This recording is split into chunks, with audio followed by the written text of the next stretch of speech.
Amazing. Take those 3 things and pause, because we're going to listen to the next speaker. Our keynote speaker, I heard about this morning, okay? But Luke has never stopped talking about him since, and says he is absolutely incredible, wonderful, and I quote, so one of my favorite things that people say is when someone's like, they're just a person in real life. Isn't that your favorite? When it's not like, oh, they're powerful and important, and you're like, okay, neat.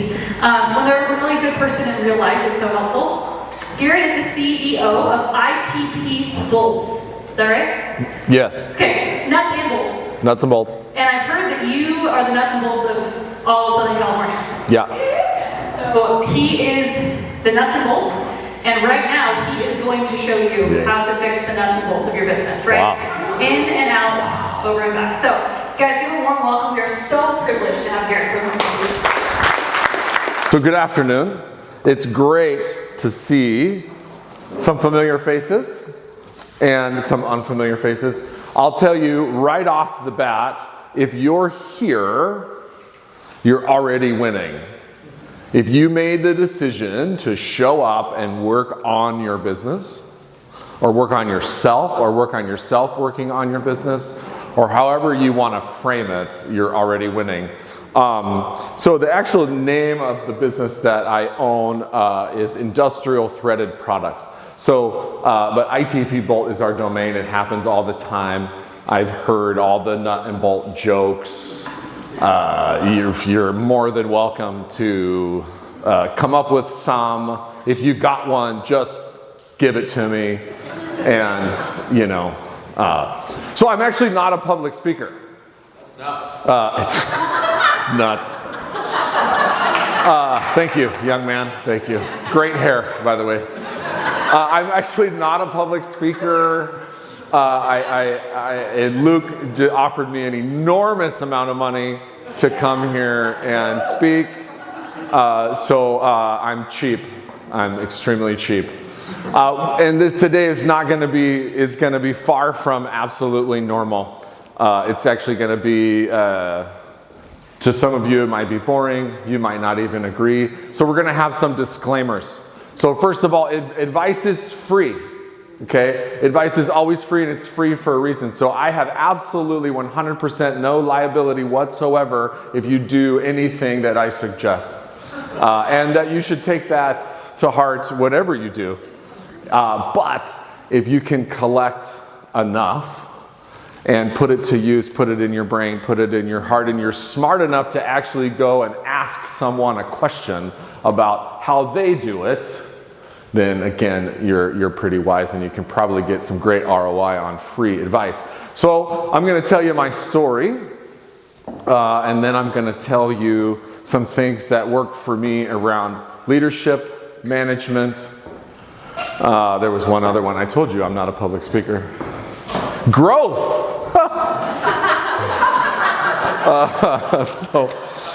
Growth, leadership, management, sales, and then just some things that I've learned along the way. My dad started Industrial Threaded Products in 1979. I had absolutely, positively no plan to work for my dad. He was crazy. He was mean. He wasn't very nice. The nicknames he had for me were inappropriate. But man, he was a savage when it came to being an entrepreneur. I always wanted to be an entrepreneur, and I wanted to be an entrepreneur or a rock star, and I'm not musically inclined. So I was either going to be the front man or an entrepreneur. You can still I still have those high school, papers that you wrote, like, what do you want to be when you grow up? Had no idea how to do it.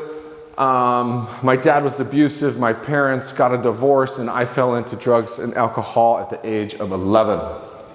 I was a sick puppy, still got a 3.5 GPA, played varsity sports, ruined a college football career, maybe more, by being just a miserable, making bad choices, being a miserable sick puppy. Found sobriety, and I've been sober 27 years. So thank you. It works for me. I can hang out. I can hang out. I can party. I lost my privileges, and it's probably better for the human race that I don't drink alcohol or do drugs anymore. I had enough problems. So I have a bachelor's of arts degree. Nuts and bolts, bachelor, you're seeing it. You're seeing it over here, nice hair. So I went to college. I got out of rehab. I went to college. I was supposed to play football, got into rugby, played semi-professional rugby, went to work in the workforce, and I got my degree, my really challenging degree. Sorry if anybody has one of those here. My really challenging degree, and started a design services business. It didn't really work out, but I worked in my dad's warehouse since I was 12, and I didn't want to get yelled at, so I memorized everything.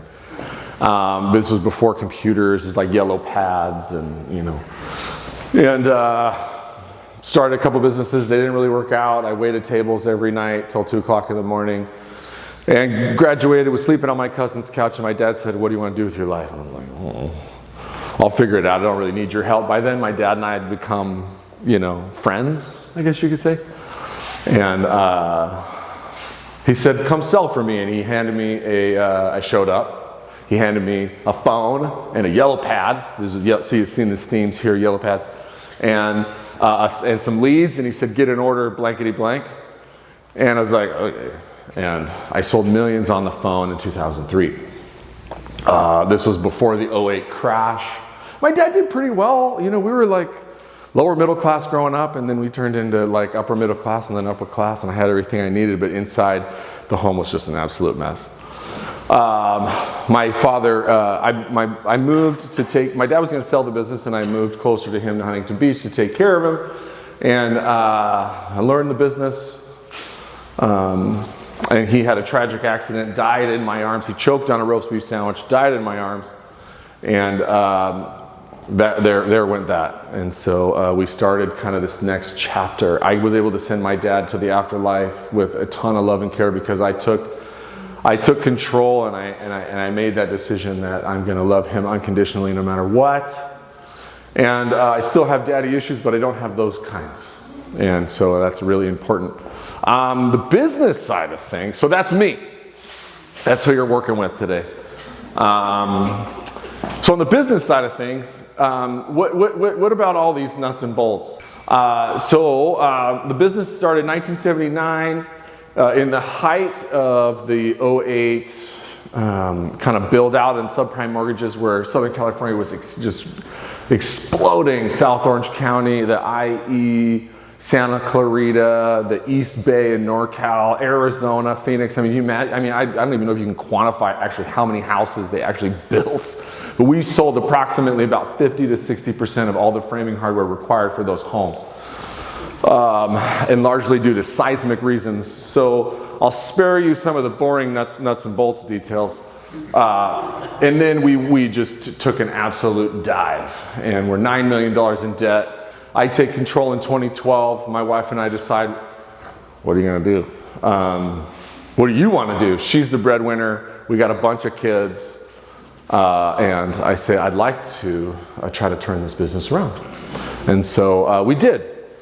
So in 2012, we had about 28 employees and about 13 million in revenue. And as of right now, we have 161 full-time employees operating out of five facilities listed. Our service area is nationwide, and we do about 62 million in sales. So we've done 3 generational acquisitions, which I'll talk about. Those are special in case anybody's ever thinking about an acquisition. I have some opinions there, because I'm really, the rest of the day is just going to be completely my opinion. Acquisitions are awful. I mean, the ChatGPT and the rest of the world say there's like a 60 to 80% failure rate on acquisitions. When we say by failure, it means failure to deliver the intended value that you thought it was going to deliver. I did 3, I'm 2 for 3.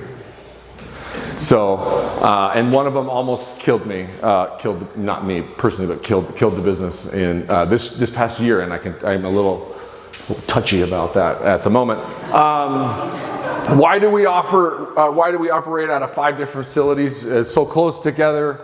And that's just kind of how the cards fell for us. And now, if I tried to consolidate those into one facility, 200,000 to 300,000 square feet in the IE, it would cost me $60 million. And I don't have $60 million. If any of you have $60 million, talk to me. Okay, the next one talks a little bit just about what we do, because again, you guys really want to get to my opinion. We're not a hardware store. So you can go to a hardware store and you can walk in and be like, I need this bolt, and you kind of walk around like, we don't do that. So it's split in half between wholesale distribution and OEM manufacturing, meaning we supply the hardware to companies that make durable goods, furnitures, pumps, valves. I have a customer in Cerritos that buys 10,000 pounds of flat washers every month that services the Mylar balloon industry. Every balloon has a state federal mandate that has to be attached to a weight before you sell it, so it doesn't kill a sea turtle or ruin a power line. And it goes in the little heart or the starfish, and that is my washer inside the heart or starfish that I make 50% gross margin on. Thank you very much. You have to sell a lot of washers to do so. So wholesale distribution is largely the construction trades. So framing, plumbing, waterworks, any below ground construction. If you were to kind of boil that down, what hardware are we talking about? So bolts, nuts, studs, rods, and washers. That's kind of our sweet spot. In recent years, we have actually started manufacturing. So we now manufacture bolts, and assorted other components that go into these applications, manufacturing or the construction trades. And it was very expensive. And if you're not a manufacturer, you're just a distributor or a hustler like me who really isn't a great salesman, just really competitive, it's really hard and it costs a lot of money. Manufacturing I got a ton of respect for manufacturing. If you're in manufacturing in this room, my hat's off to you. You can see kind of the mixture here. 33% of our business is now waterworks. That is anything below ground or wastewater treatment plants, lift stations, pump stations, water tanks. Because they need bolts. And really this, if you really want me to boil this down, this is just 100% who uses bolts that I can talk to buy my bolts. And you get this chart and $62 million worth of it. I would say 80 to 90% comes from Asia. So we offshored, our country offshored this type of production and this type of manufacturing in the 70s, and it's never coming back. They're so good at it. I go to China once a year and Taiwan, and there's robots, and I mean, there's no humans, it's just AI and ChatGPT and Grok, and everybody's over there and they're running around. So, okay, so you guys want me, you guys are hoping for some nuggets. I promise to give you one. I have to wear my glasses these days. So if you guys could, if you would sway, amazing name by the way. If you wouldn't mind bumping me to the next line. Okay, so growth, my opinions on growth. So, and if you want these bullet points, if it is of any interest to you, Luke promised that he would send them to you. I actually sent them to Luke so he could send them to you. And my number is there, and you can call me maybe anytime you want. So if you're going to grow, which I imagine all of you are aspiring to grow, my advice would be to grow very carefully. The most significant comment I can make on growth is that it is oftentimes fueled by cultural pressure. Oh, you have to get bigger. Oh, you need to make more money. And that's not true. That's not true. You need to grow for yourself, for your organization, for your family, for what your own intentional goals are. Second, pay someone to teach you to learn how to do it. So this was what my dad told me when I told him I was going to start my first business. I asked him for $10K. I don't know why that number just popped into my head, but I said, hey Dad, can I borrow 10 grand? He's like, you're an idiot. Okay, I was used to that. But I'm like, okay, can I have a check? And he's like, no, you don't understand. You're an absolute idiot. Why don't you go work for someone, talk to someone, listen to someone? Why don't you let someone pay you to teach you how to do it? Now you all are operators in here, so you're past that phase. But it's an important, it was a very pivotal and a really important thing in my heart that I learned later, is then I had to pay someone to teach me how to do it because I already owned the business, but I didn't know what I was doing, which goes to the number 3, which was have a great and very tough accountant. QuickBooks is not an accountant, everybody. Have a very great and tough accountant that will show you the ropes. When I took over the business and turned the business around, remember I said we were $9 million in debt, 3 to the IRS, 3 to a Bank of the West, and 3 in a real estate exchange. So I either had to buy $3 million worth of real estate or give Uncle Sam cap gains, and I didn't have money to do all 3 of those things.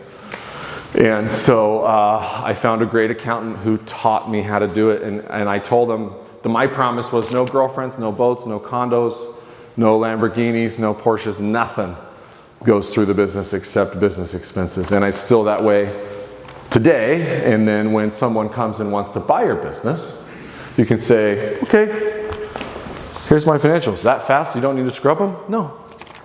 And then you can make that commitment to people you hire. I heard you guys talking about hires. People really, really freaking care about that. And we don't see it because they think the boss is it's being easy to be the boss. Oh, the boss drives a nice car. I don't drive a nice car. My dad drove Porsches. I drive a Tesla, excuse me. But when you hire a top gun, or you hire someone who's very bright, who is going to come add value to your organization, and they know that you don't run anything through that business, that the business is an investment, they'll respect it. Mentorship is critical. Have a mentor. Find a mentor, seek a mentor, and then actually do what they say. It's one thing to be a blowhard, and it's another thing to be a student, right? You can be a student, and guess what? They'll want to give you more. They'll want to give you more. I can't tell you the mentors that I have in my life that have made me a lot of money, as well as sharpen my game. Peer groups are essential. I'm going to blow past that one, but it'll be a shameless plug. Again, if you guys are in the room, you're already there. I'm in 2 peer groups. Entrepreneurs Organization is another one, the one that I've been a part of for 13 years. There's YPO for the larger cap organizations, and there's the Arena. All amazing. Arena is probably better. If you're continuing on this growth path, know your blind spots. So change, adapt, or manufacture. I have absolutely no empathy whatsoever. I try to be like nice and caring and remember birthdays and ask about kids and how did the soccer game go and on and on and on. I just can't do it. So you have to fake it.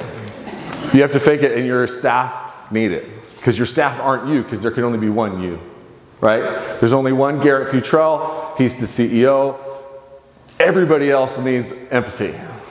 They need the questions. They need the care. So know your blind spots. For me, mine is empathy, and I have to manufacture it, and I've built an absolute massive factory of empathy. Humble pie is my new favorite dish. The acquisitions we did were generational. So if you think about it, at least in my space, I don't know about your space, but it's probably worth looking into, is how many businesses do the same thing you do just in Southern California? It's a fascinating fact. For me, there's 300 fastener distributors in Southern California. From Bakersfield to San Diego, there's 300. Now they vary in size and scale, but 300, that's crazy. Now I'm happy to report that we're at the top of the heap, but there's quite a few that are in the middle to the bottom of the heap that have no plan whatsoever. And you can grow through natural talent, like you were saying with your sales guys, or you can buy it.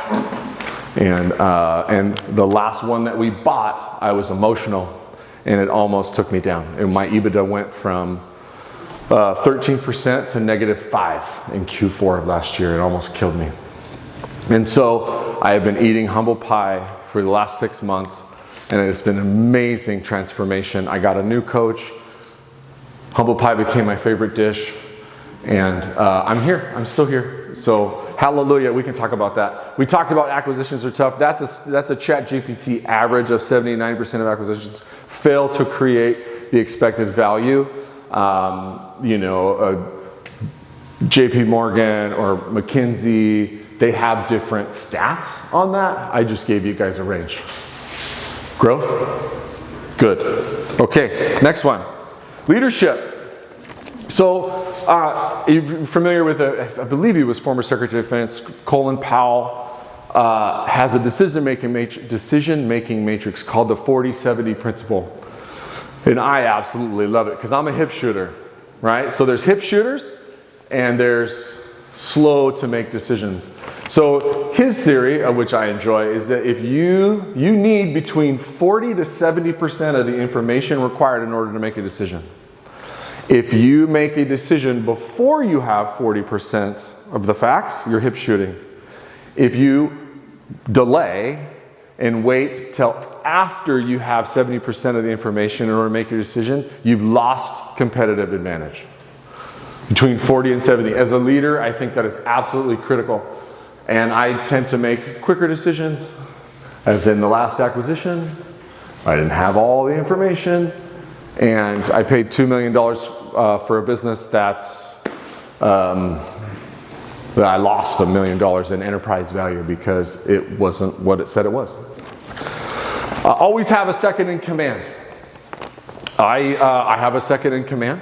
I actually have a whole leadership team because remember, I'm a better team leader. I'm a better team captain than I am a salesman.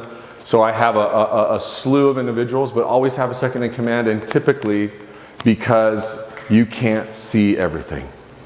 And so I highly recommend that. Always bet on yourself. What does that mean? So I have a great business idea every day. Every day I got a great idea. Largely around food. I haven't missed a meal in a while. And what I mean by that is sometimes you have to stay in your lane, and if it's between you or someone else that's going to get that return, I would tend to bet on you. It's about ownership. It's about staying in your lane. And if it's between an unknown or a known, always choose the known.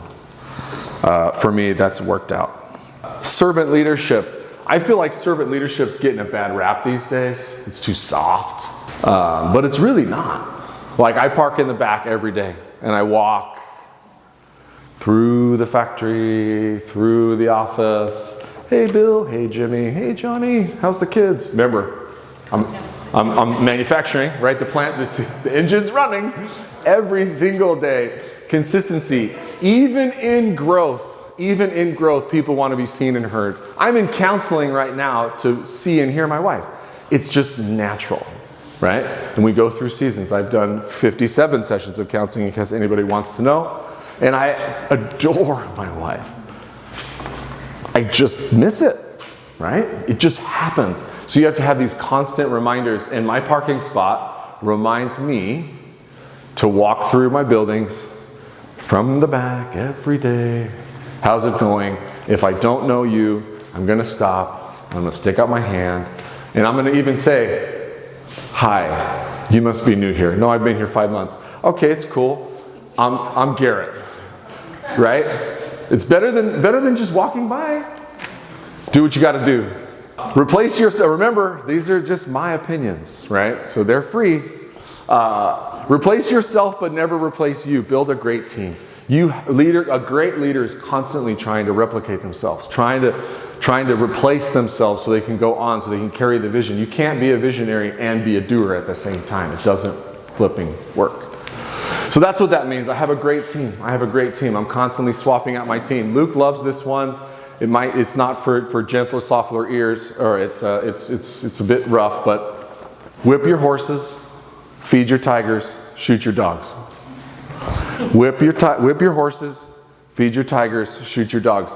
This is the constant. It's a team. Teams change every year. There's a draft every year in professional sports for a reason.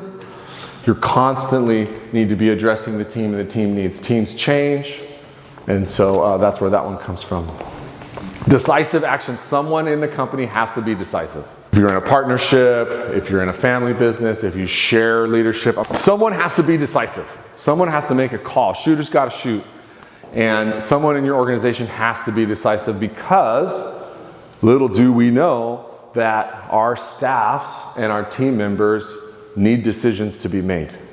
And if they come and they need a decision made, and let me think about it, or I mean, of course, bigger decisions, by all means, you need to think about it. But if you can't make a decision like, hey, boss, like this was horrible, but it's a new one. Hey, Elias just took a picture of me in the restroom. Right, this literally happened 3 days ago. Elias just took a picture of me in the restroom. Thank you for letting me know. Elias is like, Charlie's been touching me. Gentlemen, we're going to send you both home with pay. We're going to send you both home with pay. Don't call me, I'll call you. Right? I mean, I'm using humor, if you haven't figured out, to talk about hard things. So that's just, it's self-deprecating humor. I talk about my weight, I talk about it. But, so if that was indecisive, right? Especially with HR, if that was indecisive, like, oh, come on, Charlie, shut up. Go back to work, bro. I mean, that's a lawsuit waiting to happen. That's an extreme example, but you can also, it could be small, but it's big to them, right? And so you always have to be decisive, or do what you say and say what you do. I need to check with accounting on this one. That's a huge, especially a sales guy who gets a monster PO, and then you're like, your margin sucks. I mean, just deflated, right? Wow, great job. Hey, let's see if we can afford that, or great job. And you don't even tell them, and you go hustle through the facts to make sure it's good. Whatever you need to do, just be decisive. Leadership and management are grossly different. Leadership inspires people and carries vision. Management holds people accountable. Some of you have to do both. I do both all the time. We're going to talk about that. And then lead vulnerably, say sorry a lot. Remember humble pie and my favorite dish? Usually my first bite starts with sorry. You might think sorries are cheap, but sorries actually mean a lot to subordinates, to your co-leaders, to your spouse in relationships, and I actually mean it most of the time. Sometimes I'll use it strategically. Sometimes I'll use an apology strategically in order to anesthetize the situation or lower someone's anxiousness about a situation. Be like, Charlie, I am so sorry. Well, you know what we're gonna take care of it right now. I'm not sorry. You see what I mean? It's real, guys. I told you, I'm not a public speaker, I'm an entrepreneur. Okay, here we go. Management. So we're gonna get to some good stuff. We're cooking and booking here, folks. And I am right on time. I can't believe Luke gave me 40 minutes. This is like, I'm good for 10. So, management. You guys probably use personality assessments. If you don't, you're missing soft skills and soft things. There's all kinds of them. There's consultants, DISC, Myers-Briggs. We use DISC and Myers-Briggs. Now, don't think that you can just go, Google it, or have chat or Grok do something for you and then be like the personality assessment guy. Like, you have to get training. And so I recommend that you have someone else do it, because of course I can do it, right? No, you actually need someone to like read it, analyze it. And so it's often helpful for a third party to deliver it, and then they'll cross-section it with the other team members. Very, very powerful. I don't use them enough vulnerably. I don't use them enough when I onboard people. If you have time, they'll take the test. They want the job. Oh, by the way, you need to take these 162 questions before you can start work. They'll do it because they want the job. If you don't have an assistant, you are one. I was at a sales leadership conference. You guys, someone talked about a VA and getting a VA. So I was at a sales leadership conference. I always thought I was a big deal, and this guy was like, how many of you are the sales leader of your organization? And I'm like, I have sweaty pits, you know? Yes, I'm the man. How many of you have an assistant? Down. If you don't have an assistant, you are one. And I'm like, oh my gosh. And it's true. It's true. They're not talking about getting your laundry or asking you what kind of cup of coffee you want every day sitting on your desk. This is to maximize your time. Your time is your most valuable asset. My assistant now, I've had for 8 years. She's overpriced, but she knows me. So I told you guys my EBITDA got clobbered and I lost $1 million in enterprise value in Q4 because I was bloated. And I'm working on cut lists and I'm working on talking to my wife more about how my day was. So to bring her into the situation. Again, I love my wife. And she's like, don't you dare let go of Vanessa. Like, she costs $100,000 a year. That's mine, she's expensive. I don't care, take a pay cut. But because of the time and mental space, you can only put so much in those beautiful brains of yours, and it's really, really important. Goal setting, very, very important as an accountability tool for your team. There's a ton of them out there. They're a dime a dozen. Pick the one that fits your company, please. Every consultant will come in. It's just like buying like a new software. Those software sales guys are legends. They make me think that I need all these softwares because they're such great presenters. So are the accountability tool guys and gals. Forgive me, I say guys unilaterally. We use MAP, but there's EOS, there's tons of KPIs. And then this is a nugget that you'll love. So my MAP consultant, so it's a third party. I don't run the meeting because if I run the meeting, it probably wouldn't go very well.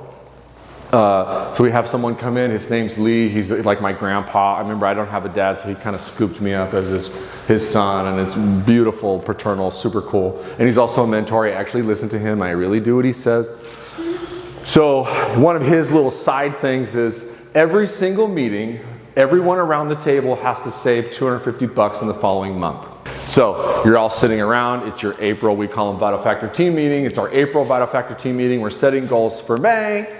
So, and everybody has to save $250. And on average, my company, so these are soft or hard costs, right? Like, oh, I renegotiated a contract. Oh, bless you. I got I reduced our temporary labor rate from the temp people from 49% to 40%, and it's an annual savings of X. Every single year we save $250,000. $250 at a time. There's 8 people around my senior leadership team. It is magical, and it becomes very competitive.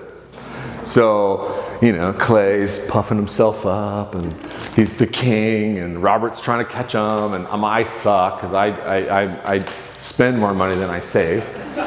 And so then I'm looking out. I'm constantly negotiating. So anytime you're setting goals and you're having a leadership meeting or a monthly review, tell everybody they got to come back to you and save $250. It's magic.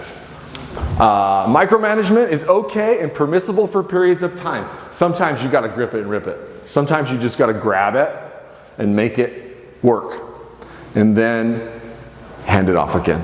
So micromanagement gets a bad rap, but I think micromanagement is an absolute tool in your tool belt that you use on a regular basis.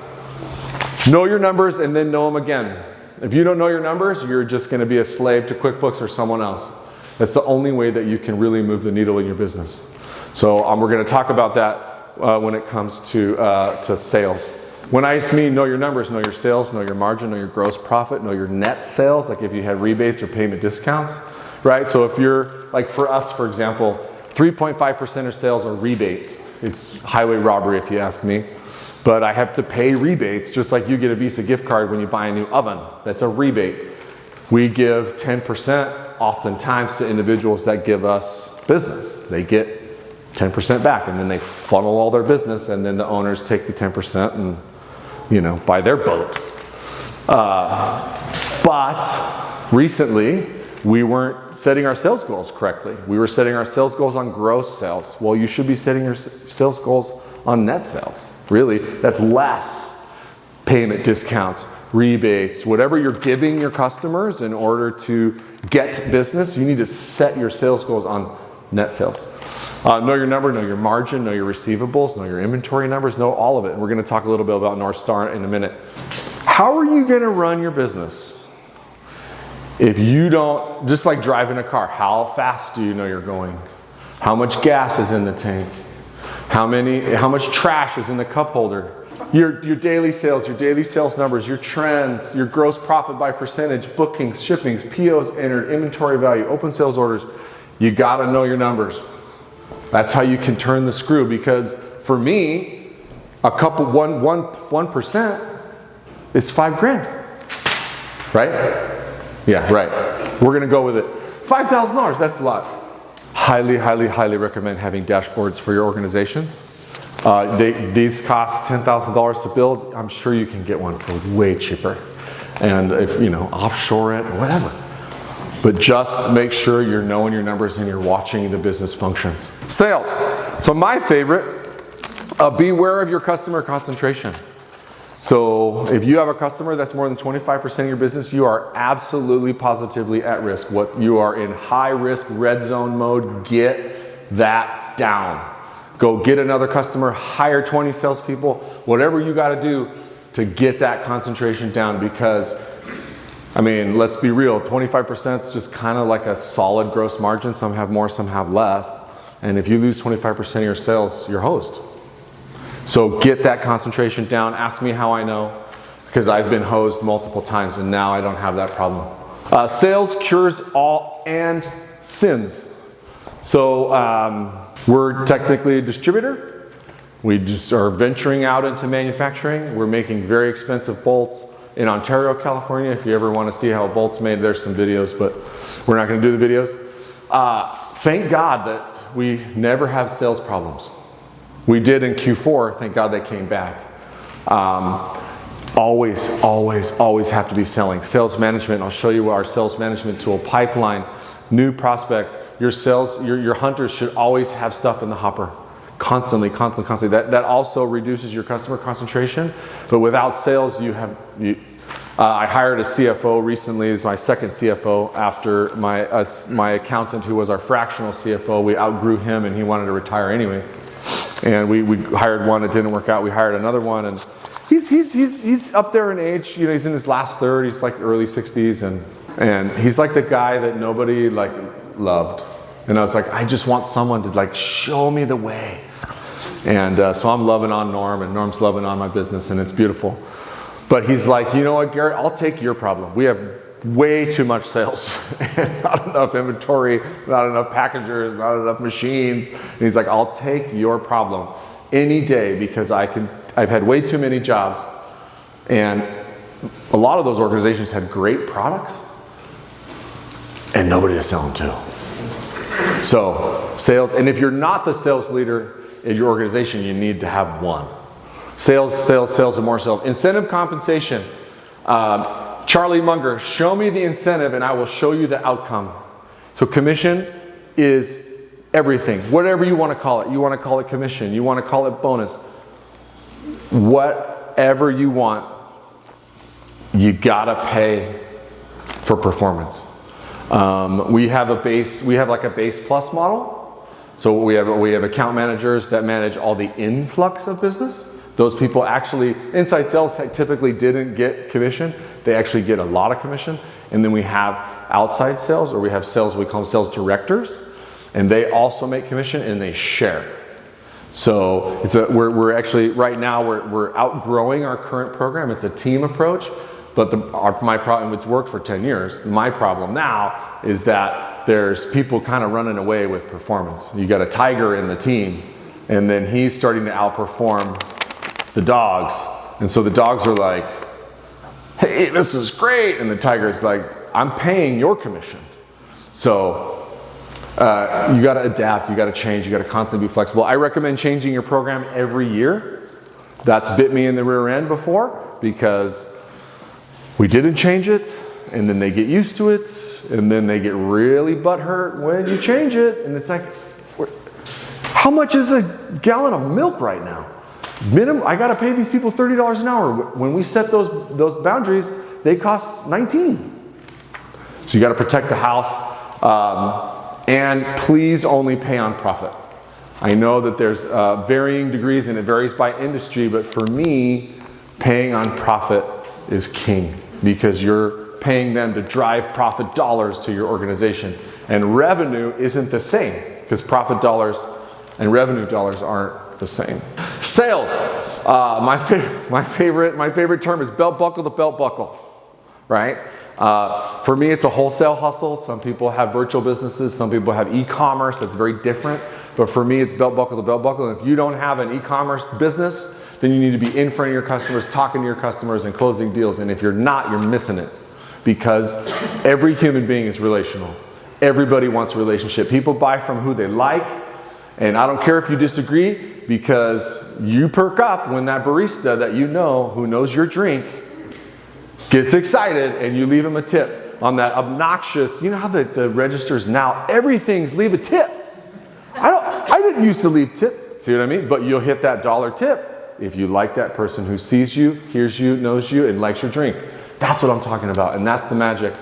And then salesmen are investments.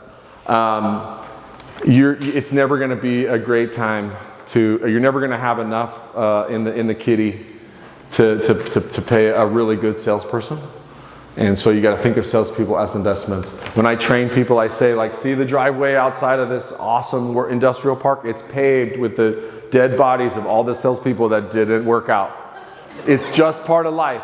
So we're going to make this work every time. But sometimes sales isn't for everybody. I'm talking to one of my junior guys today, and he's just like, yeah, man, I'm going to Houston, and I got this new account, and I don't really know them, and you know, we're going to go play golf and have a happy hour because they're kicking ass. And then I'm like, time out. Do you realize that not everybody can do that?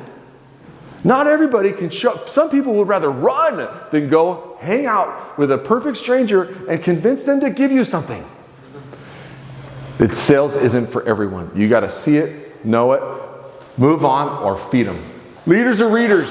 So someone told me this a long time ago, that after school, there's really only two ways to learn. Consume knowledge or get a job. On the job training or consuming knowledge. Read books. There are so many resources out there for you to put in your brain and consume. So for me, I read the Bible in the morning, like paper Bible. I listen to self-development books, business books, and now the authors are sometimes reading them. And so you can find the self-development books that are read by the author, and it's like they're in the car with you. And so for me, it was like Danny Trejo, Arnold Schwarzenegger. Right now, I'm reading Becoming Trader Joe's. It is blowing my mind because I love Trader Joe's. But you got to consume knowledge, even if you only retain 70%. That's still 70% more than you had. Make sure you constantly have a bearing on the winds of change. So you as the visionary and you as the leader have to be taking the temperature of the winds of change in your industry and your marketplace. AI is disrupting, AI. Okay, well, you need to be aware. Gratitude is the healing balm to the human soul. I am overpaid and highly favored. Just congratulating or thanking someone means so much, and it means a lot coming from you, all of you, when you just stop and say thanks. I know I am, because I am just a street dog. Part of my story is I feel like I was this dog that was made to fight and thrown out when the fight was over, and someone scooped me up and took me into a home and never beat me again. And I'm the most loyal, overpaid schmuck on earth. Lawyers, you find a good one. Yes, they're expensive. You let them out of their cage to do their work, put them back. I'll repeat, keep them in the cage, find one you like, send you a nice bottle of wine every year for Christmas, let them out to do their work and put them back, because lawyers will spend your money. Don't let them do that. You can surround a bad apple with good apples, but it won't make the bad apple good. Come on, you have them in your business. Make the call. And there is even like a physiological fact about when fruit is ripening that actually will make every single one of those good apples bad. Don't do it to your team, you owe it to them. This is a new one. You can do anything with a bayonet except sit on it. It's Napoleon, and it's about talking about there's limits to coercive power, right? So you, as all the leaders, there's limits to your power. Know what those limits are. You can win wars with bayonets, you can stab people with bayonets, you can do whatever, but you can't create stability. So it's you wield power, and your power is very, very important. Journaling changed my life. I was betrayed by my number 2 who knew all the secrets. He wanted my job, I wouldn't give it to him. So he took himself and 5 salespeople and went to my arch nemesis. They tried to come in and take my turf. It killed me. And what saved my bacon was journaling. When I journal, it's a conversation. It's just a conversation of my inner thoughts. Lifestyle business versus an investment, we talked about that. No RVs, no girlfriends, no condos. What is yours? Because that plays a part in the culture of your company. Protect your secrets, I just talked about it. My secrets got stolen. You should think about it. Every single one of your businesses makes money. That is your trade secret. In the state of California, that is your trade secret. Customer names, customer lists, pricing isn't even safe, but how you make money is your secret, and protect it. And I can give you more on that. Coaching. Every high performance athlete needs a coach. Period. Straight up. And you are all high performance athletes, and I highly recommend that you get a coach. It could be a mentor / coach. There's professional coaching organizations. I have a coach, and he's expensive. And so I make sure that he provides the value, and I hold him accountable to the value that he provides me. It's really important. Travel is education. Guys and girls, take a vacation. Take a vacation and go somewhere you've never been. Go to a foreign land where you can't speak the language. You learn something through the cuisine, through interactions. For me, travel is the biggest education. And I have 4 boys, and we don't play Cub sports. And I think I constantly live with this fear that my kids are going to suck and they're going to hate me for it. I secretly say I'll pay for the counseling bill. But we travel the world. We travel the world together. And they are smarter and more robust because of it. A shepherd should smell like a sheep. Straight up. Straight up. Now, it doesn't mean that you have to be in the sheep pen every day. Come on, people. But you should smell like your sheep. And that's leadership 101. And that's that's aside from micromanagement. You should smell like your sheep. Don't believe everything you see. Oh, it drives me bonkers with this age of social media and just constant inflow. They want to get inside your brain through your eyeballs and your ears. Don't believe it. Seek your own truth. And by all means, take care of yourself. Take some time for you. I ruin it every couple of years. I grind myself into a pulp. Why? Why? Take care of yourself. Life is short. Thanks.